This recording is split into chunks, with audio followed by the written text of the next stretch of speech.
Hello. Hello. Hi, Kathy. It's Eric. Hi, Eric. How are you?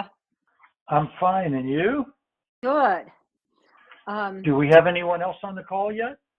no, but I've had two people call in early. One Well, woman. actually, we had Uh-huh. some folks that called in here early as well. Both Cheryl and Steve indicated that they had people that had called in early. And I don't know why that is. I'm gonna, but the The only woman. thing I can think of is that they were on Eastern time instead of Central time. Well, that was one of the women's issues. So, hello. I think someone just joined us. This is Kathy.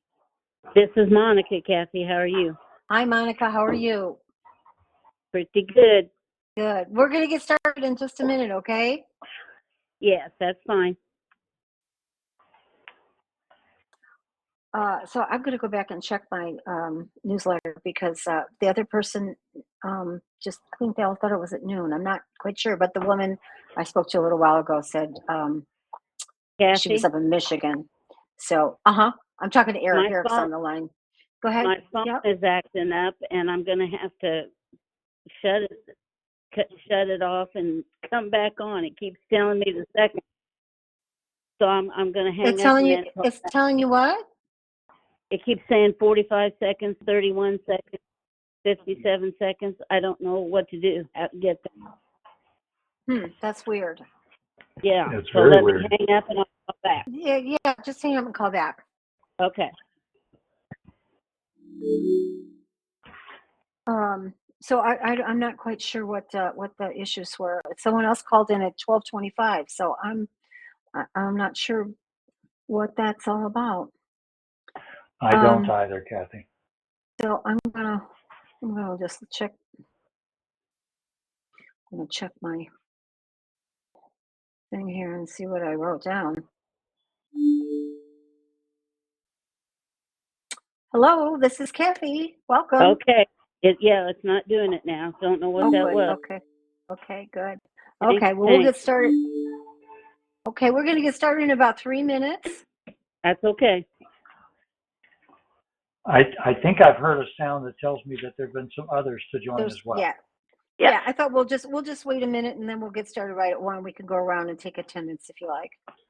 Okay. Um,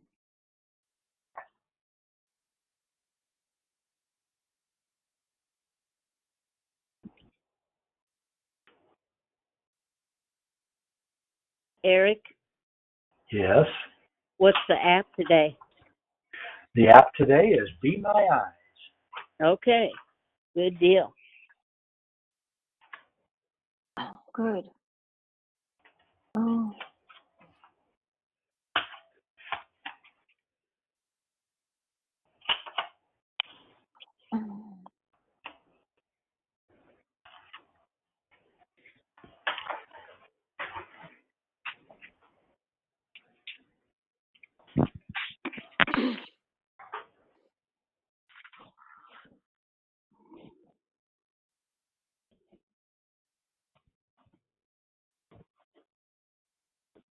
Okay, let's see. Hey, we're going to start in about 2 minutes. Okay.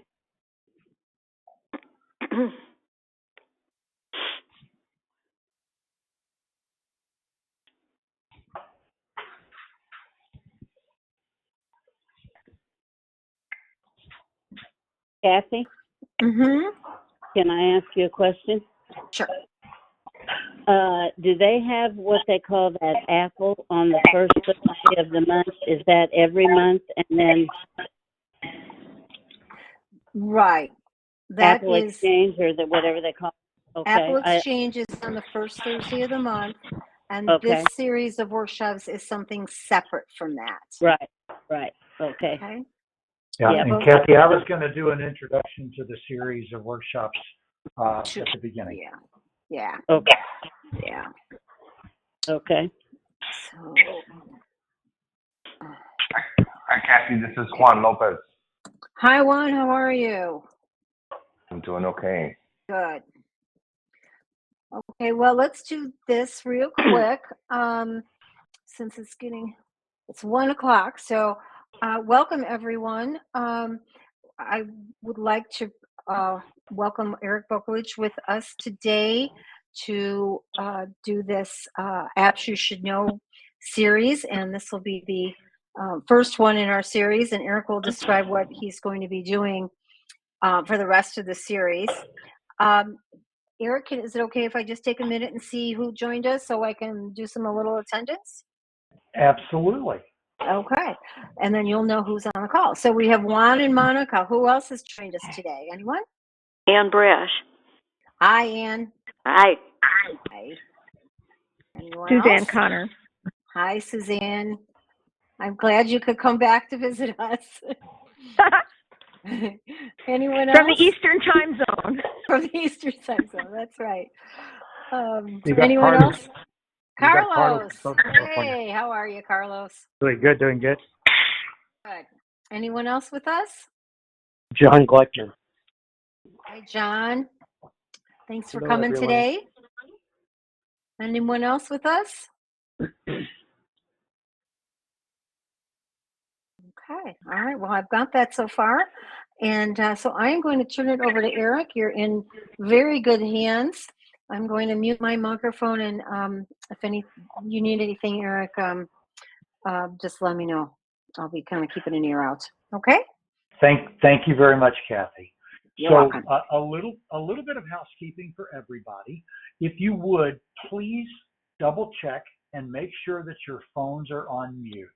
That way we don't end up hearing any of the background noise that's going on at your location, whether that's at work, home, or school, or wherever you may be. But we want to make sure that everybody can hear. So I would just confirm and ask everyone, are you able to hear me clearly and succinctly? Yes. Yes. Okay, Yes. great. Yes. Wonderful. Wonderful. So this is now the first of our series of 4 different seminars that we're going to be doing. And these are going to be apps you should know. And the bottom line here is that there are a series of apps that are extremely helpful for those of us who are blind or low vision. They offer an array of services, and the intent with this series is for us to take one a week on Tuesday afternoons at 1 o'clock Central Time to go through and do an overview of the app and its current capabilities. We will then be able to open it up for some questions at the end, but the way that these will work is that for at least the first half an hour, maybe 45 minutes, I'll be going through a series of prepared conversation points and descriptions, and then we'll end up opening it up for questions. Okay, and I have Monica, Juan, Ann, Suzanne, Carlos, and John. Is that everyone? Yes, I think. Okay, someone is moving their phone around a lot or something because there's a lot of feedback noise. Thank you for being on mute and for keeping your phones quiet so that everyone can hear me. Now, we actually did an overview of the BeMyEyes app, which is what we're going to be talking about today, recently during one of our Apple Exchange sessions. That was a couple of months ago. And as Kathy mentioned earlier, in case anybody didn't hear it, this series is separate from the Apple Exchange activities that occur on the first Thursday of every month. Once again, this is every Tuesday. We're starting today, so we'll go for the next 3 weeks on top of today. Today's topic is BeMyEyes, and we're going to talk about BeMyEyes from an overview standpoint with 4 or 5 key topics. The first one is the traditional BeMyEyes functionality, in which there are volunteers available to assist you. The second is BeMyAI, which is a new AI-based photo descriptions component to this app. The third component is a service directory that is made available through the BeMyEyes app, which provides access to human assistance at thousands of organizations. And we'll talk more about that in a few minutes. The fourth component is a Windows PC-based application called BeMyEyes that you can actually use on your computer as well and get much of the same functionality. And then we're going to talk a little bit about the way that the BeMyEyes organization handles AI information. We know that AI is a topic that is top of mind with a lot of people, and there are a number of people who have concerns about the privacy components to it. So we want to talk about that before we wrap things up. First, a little bit of history. The BeMyEyes app was founded in 2015 by a Dane. It's a man in Denmark by the name of Hans Jorgen Weiberg. He is visually impaired, and the principle behind what he created was to create an online community to allow those who are blind or have low vision to reach out to someone who has eyesight and who's volunteered to be of assistance with that eyesight. It uses your cell phone's camera to allow you, the user, to request help from someone who is sighted so that they can lend you their peepers, so to speak. Can you please mute your phone? The app became available on the Apple platform in 2015 and on the Android platform in 2017. So this app is available on both platforms and can be used by those who use the Apple phone or an Android phone. Now, I use an Apple phone, and if there are any kind of differences, the discussion points that I'll be using today is going to be based upon the Apple version, but the Android version has the exact capabilities. It just may have things arranged slightly different. Some key things about the BeMyEyes app. It's available in 180 languages. It's available in 150 different countries. Just in the last few months, since the last time that we went over this during an Apple exchange, they've gone up from 7.6 million volunteers up to 8 million volunteers. They've also increased from about 675,000 blind and low vision users up to almost 720,000 blind and low vision users. So it continues to grow in popularity and usefulness. How does it work? First, you have to download the app to your device. It doesn't automatically come on an Apple phone or an Android phone. So you would have to go to the Apple Apps Store or to the Google Play Store in order to download it. Once you download it, once you open the app, you have to register as either a volunteer or as a user who is blind or low vision. The registration is required, but it's a simple exercise involving you identifying yourself and setting up an account with an email address and a password. Once the app has been loaded, the app has channels that are displayed across the bottom of the screen, which you can use VoiceOver with VoiceOver swipe gestures to move back and forth between the channels. Note that these channel buttons tend to stay on the screen throughout the use of the app. Those channels, when you look at them from left to right, or when they are arrayed on your screen as Get Support, BeMyAI, Service Directory, Community, and Settings. Now the app will remember which of these channels you used most recently, and it's going to return to that channel. But you can use the VO swipe gesture to move among those channels at your discretion. So I want to spend a few minutes on each of these different channels. Now I want to point out that not all of our users, not all of our Second Sense clients use VoiceOver. Some do and some do not.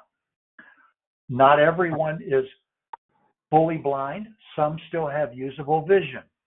So as I go through this, I'm going to try to describe both being able to see the screen, because some of our clients would have the ability to see it with their limited remaining vision, and others will not. I'm trying to serve as many of our users as possible. Now, the first of those channels is the Get Support, okay? And it's, once again, this is across the very bottom of the screen, and there's a little icon on it that has, if you will, an icon of a camera. That Get Support, and when you're on that channel, your device's main screen becomes a large button that says Call a Volunteer, which when you activate that, either by touching it or by double tapping to activate with VoiceOver, it initiates a call to a random volunteer. Now, underneath of that large button is a smaller bar that's about a finger width, and it's for contacting my groups. You can also create a support group of your own contacts of people that you know, family and friends. That can become very handy if, when you're trying to deal with something that is confidential or very private and you want to only ask someone who is one of your personal connections. Because when you're calling a volunteer, it is a random volunteer call. So you typically, very rarely would ever know the person. Now, if you're using VoiceOver, you can swipe from the Call a Volunteer button to the My Groups button, and then to the channel selection buttons, which are at the bottom of the screen. If you select the Call a Volunteer button, it will make the call and connect you to a volunteer. Once that call is connected, your phone's microphone allows you to make your request, and then you can point the phone's camera at the problem or the situation where you might need help. Now, a few examples of that.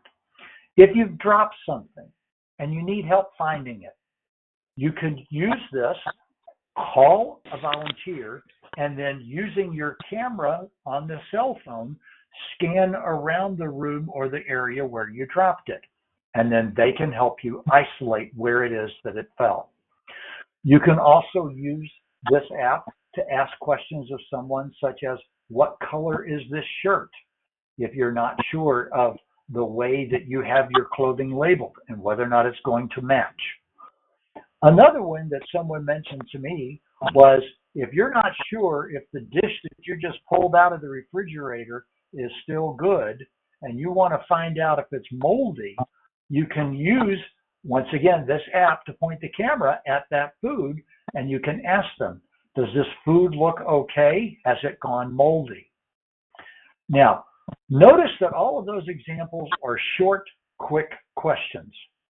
This is not a type of service where you want to say, I got this letter in the mail and I need you to read it to me. That's a long call. This is for short and very quick things that you want to ask someone to help with. And then once you're finished with your quick question and your issue has been resolved, you can then thank the volunteer and end the call. Now, the next channel is called BeMyEyes. Now, BeMyEyes, the AI in it is artificial intelligence, and it was launched late last year in 2023. That option allows you to use the camera to take a picture of a scene, and then the BeMyEyes algorithm will provide you with a description of the scene in the photo. And it's a very detailed description. I'm going to once again pause and ask everyone to please mute your phone.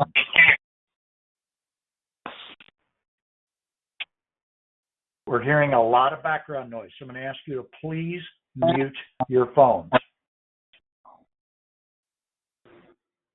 Now, when you're on this channel of the BeMyEyes channel, the main screen on your phone projects the picture that the main camera that's on the back of the phone is ready to take. You would point your phone's camera at the scene that you want to have described, and then near the bottom of the screen is a button about a ½ inch in height and spanning all the way across the side to side of the screen, and on it, it says take picture.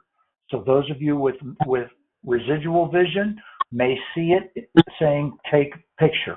But if you're using VoiceOver, you can flip to it And then once you tap it, VoiceOver will tell you that it's a button and that you need to double tap it to take the picture.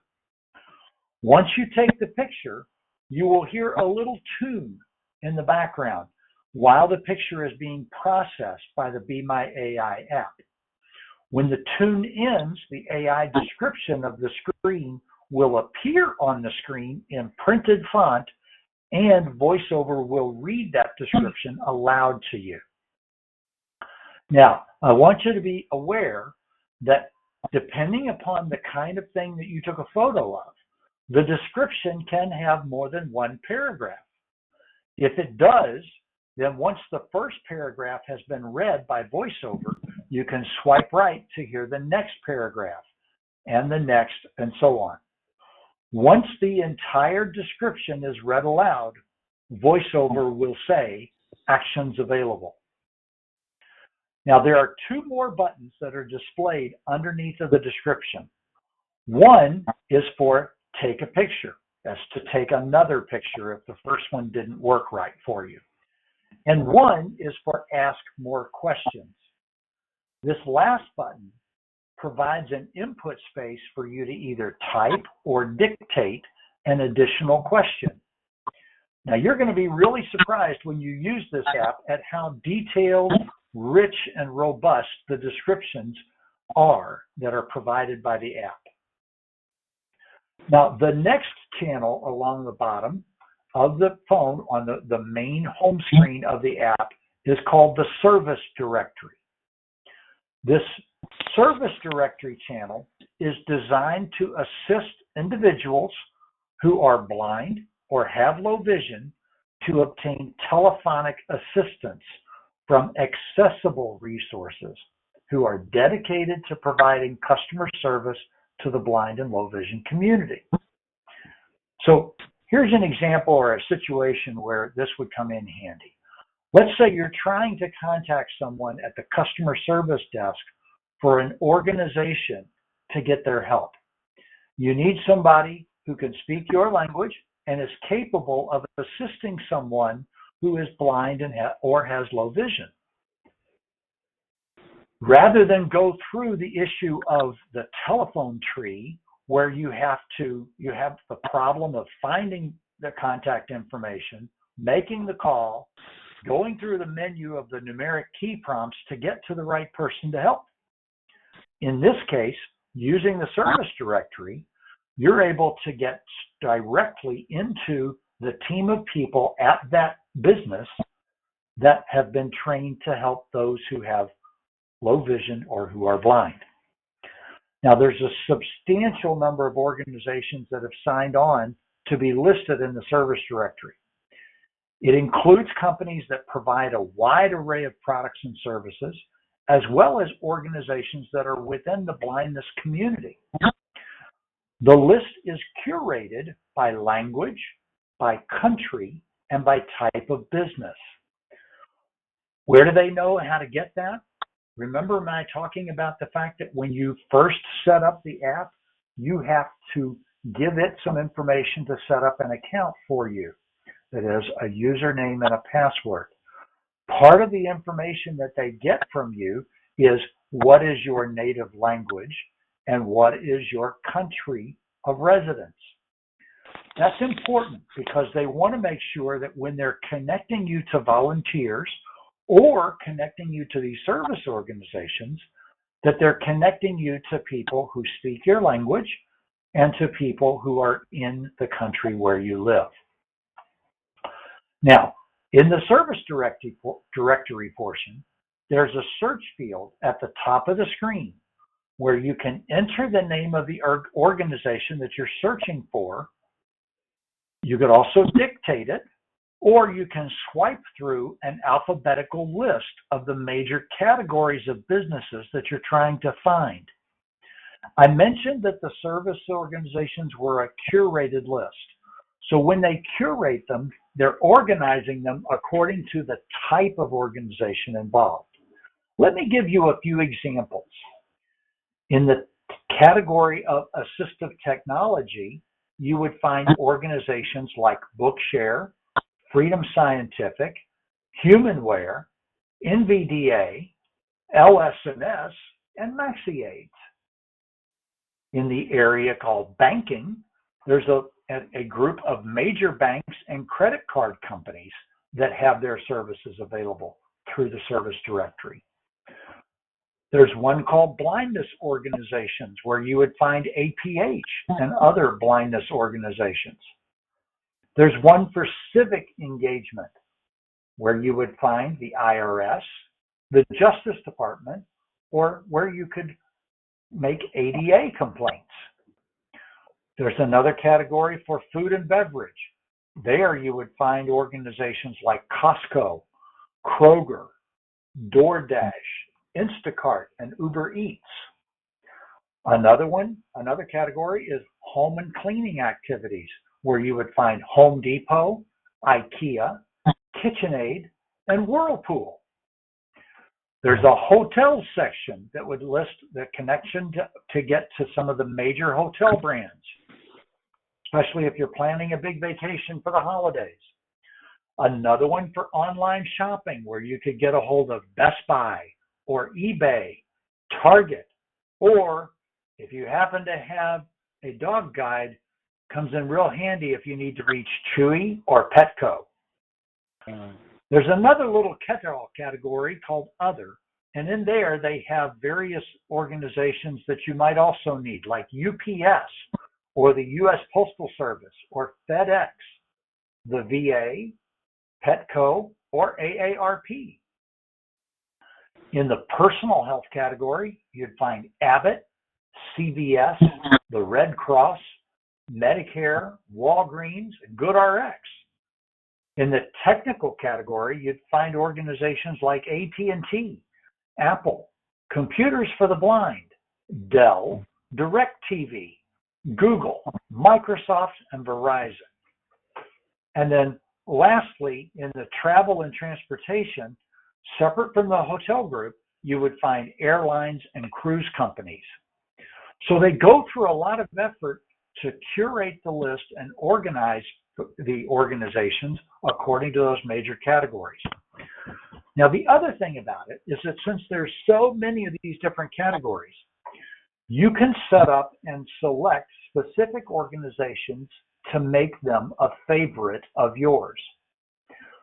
That creates a condensed, smaller version of that really long list that includes only those organizations that you regularly deal with. So, for example, if you banked at Chase Bank, you wouldn't want it to list First National Bank or Bank of America or any of the other ones. You just want to have your bank listed. So once you create that condensed version of the longer list, then searching for them is a lot shorter exercise because you're only going through the ones that you've created as a favorite. Now, I want to use an example of how this might work. If you want to contact customer service at Chase Bank, your bank, you could swipe through the service organizations until you find banking, and then you would select banking. Then you would swipe with VoiceOver until you get to Chase and select it. And then you could swipe through until you get to the command Contact Chase. It will then initiate the call to the Chase Bank customer service area where people are trained to be able to work with those who are blind or low vision. Now, Second Sense is in the process of getting added to these list of service organizations. So that's something that's coming soon. The next big category that's at the bottom of the screen is called community. It's the channel number 4 across the bottom. And this is all about the BeMyEyes community. Within that community, there are 3 main sections. One is called Stories. And this is basically a listing of small video and audio tapes about how BeMyEyes has connected people to someone who can help. There's a lot of success stories out there, and these are examples about the way that things have worked in the past. There's also a blog, and that blog includes numerous comments and stories about how people have been able to use the BeMyEyes app. And lastly is a podcast list, and that's a listing of different podcasts with relevant content.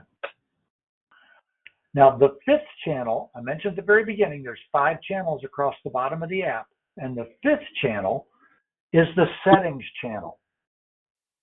In that settings channel, you can update and modify your profile information. You can specify languages. If you happen to be someone who is bilingual or even trilingual, you can specify languages that you can use. You can set up notifications. You can set up and manage your groups.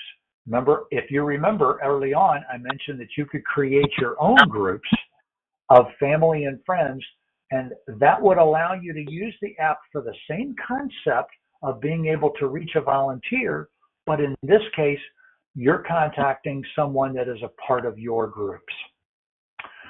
One other item that is in the settings area is the Siri shortcuts. When you're using it on Apple, you can set up a Siri shortcut for invoking the BeMyEyes or the BeMyAI functionality. Now, I personally don't know if there is a corresponding functionality on the Android side, but I believe that it is. Now, I also mentioned that there is now a PC-based BeMyEyes, and that was just recently launched. It's still actually in beta. And it was written about by Kathy in our July issue of Making Sense. It's available on the Windows PC as an app. So you can go out to the app library and download it from the Microsoft Store. You can get, with it, you can get a description of your screen or any local images or pictures. It can describe online images as well. You can also get assistance with that app for framing yourself on camera for things like video calls. So if you're supposed to be on a Zoom call, you can make sure that the camera on your laptop or PC is pointed where it ought to be, up at your face, and that you're centered in the frame, and it will also help describe for you what your background looks like. One second, I'm going to take a quick drink. Thank you. Now, I also mentioned that as a part of our agenda, we wanted to talk and spend a few words about AI. AI is very new, and it's all over the news. And there are some people who are very concerned and have reservations about how invasive AI is or can be. Excuse me. Not long ago, people who were registered as users of the BeMyEyes app, whether they were volunteers or whether they were part of the user community, got an email from the founder, Hans-Jürgen Weiber, and he sent it all to everyone, in which he intentionally explains the position of the BeMyEyes organization. Now, I want to provide you all with a quick summary of what was in that email. I'm not going to read the whole email to you. I don't have it up, as a matter of fact, but I do have some synopsis bullet points. The first point is that they do intend to provide video data to help train the AI models. They are strengthening their data and privacy policy to make it more restrictive so that you as a user have more control over if and how your data from your inquiries is used. You have the ability to opt out. The default is that you are going to be opted in. But if you do opt out, none of your photos or their descriptions will be used in the training of the AI models. He goes on to describe that they're taking those steps so that the blind and low vision community is not excluded from the innovative power of AI. And so that those AI models that are being developed are trained using data that reflects real, relevant, and lived experiences of the members of the blind and low vision community. So even though you have the option to opt out, the BeMyEyes organization hopes that you will not opt out. They would like for you to stay in. Now, he also notes in his email that the company's privacy policy and AI policy are governed by the members of the board of directors who are members of the blind and low vision community. So their board of directors has both sighted and low vision and blind members of the board. Only the subset of the board that are members of the blind and low vision community are the ones governing their privacy policy and the AI policy. So they are very, very interested in making sure that appropriate levels of confidentiality are maintained. But more importantly, they want to make sure that those real, relevant, and lived experiences of people using the app are used as a part of the training of the AI. Now, I've gone about a half an hour into the hour that we set aside, and I've finished with my prepared comments about the BeMyEyes app. So I want to open it up for questions.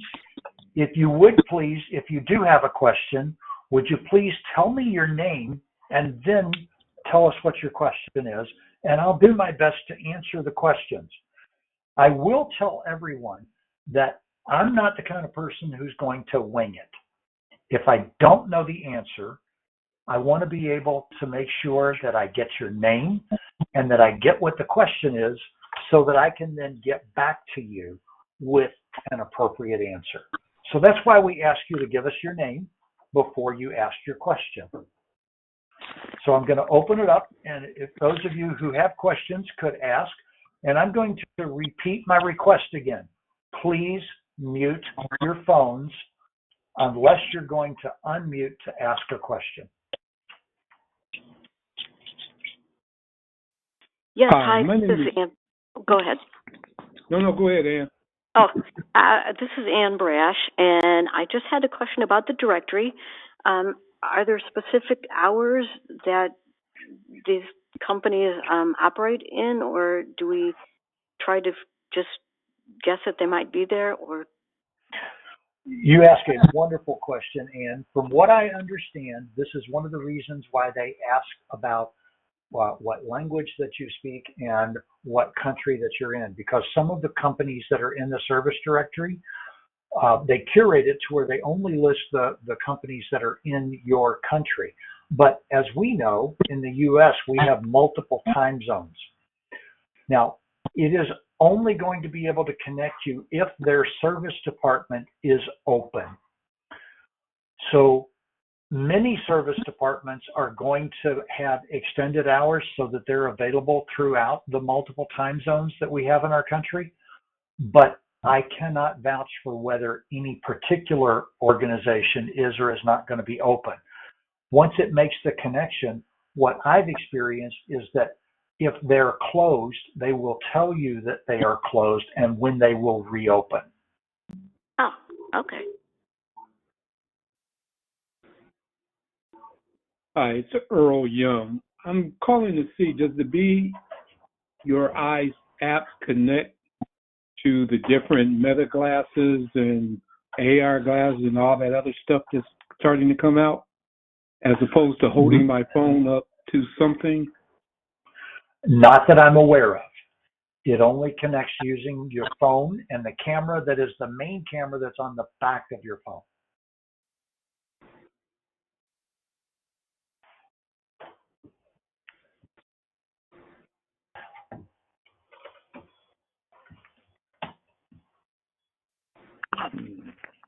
Hi. Hello. Oh, hi. Can you hear me okay? I can. Who is this, please? Oh, hi. This is Murthy Konda. I just want to make a couple of comments here, if I may. Okay. Thank you. First of all, thank you for the very informative session. I find it very useful. Thank you. And regarding the timings, the one of the other participants is asking, right? So, if I mean, if I recall correctly, when we go into the service directory, it acts onto a specific business. It actually tells you whether they are currently open or not, or open or closed, as well as I think for most businesses, they also specify the open hours, when you actually explore that business page. So you will be knowing that information, when you kind of explore, and so that you can plan your next call accordingly. Okay, now I want to clarify. What I said was that if you made the call and tried to reach an organization, you might get an answering service or the answering machine message that says that they are currently not open. Please call us back during our normal business hours, and then tell you what those hours are. To my knowledge, that is the way that most of the organizations, at least the ones that I have attempted, work. Yeah. Yeah. I mean, looks like not everybody is doing that way. So, but nonetheless, Okay. I find that information, maybe for some of the businesses on the page, just in case if you want to explore, right? So, just for the benefit of the wider audience here. And secondly, I just also want to make a comment around the other participants' question around, if BeMyEyes is going to be available on the glasses.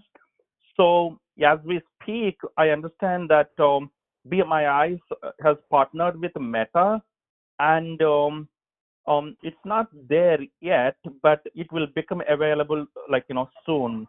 I mean, maybe a few weeks or maybe a few months, but it will be there.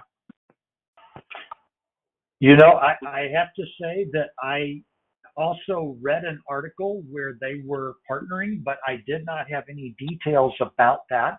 But that is something that we could all look forward to. And I guess I apologize to Earl because I was only speaking of the way that the current app is working. I wasn't trying to speak to the potential, but you are right. There was an article that mentioned that they are partnering with Meta. Thank you.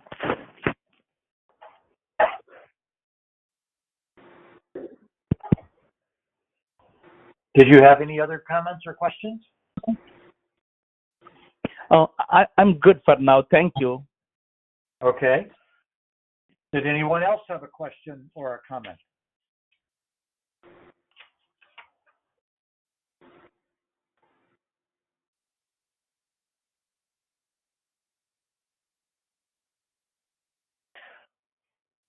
This is one of the 4 different apps that we have chosen to initially put into the Apps You Should Know series, because this app has so many different things that it can do to assist you, whether you're calling a volunteer or whether you're using the BeMyAI to give you a robust description.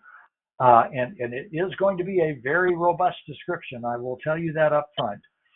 And then you also have the ability to interact with that description so that you can ask a follow-up question, and if necessary, it will then answer that, or if possible, it will answer that follow-up question. As an example, I did one not too long ago in which there was a bird. I took a photo of a scene while out on a walk, and it was of the sidewalk in front of me. And it turns out that there was a bird on the sidewalk. So the AI described that there was a bird on the sidewalk. When I asked the follow-up question of what type of bird, it told me it could not tell. So I have enough usable vision that I could tell that the bird's back was toward me or toward the phone's camera, and therefore it was not readily identifiable. It could have been any number of different types of bird. But that's the sort of follow-up kind of questions that you do have the ability to use. If no one has any other follow-up questions, then, so I want to open it, make sure, anyone have any other questions? Okay, next week on the 22nd of October, we are going to go through the app called Seeing AI by Microsoft. That's different from BeMyEyes. It's also a very versatile tool, and it also is available on both Apple and Android platforms. So tune in next week, and once again, that's at 1 p.m. Central on this same telephone number, 312-809-1004. Thank you, everyone. I hope you have a wonderful day. Thank you. Thank you. Thank you so much. You. You too. Thanks. This was very helpful, well organized. Thanks much. You're quite welcome.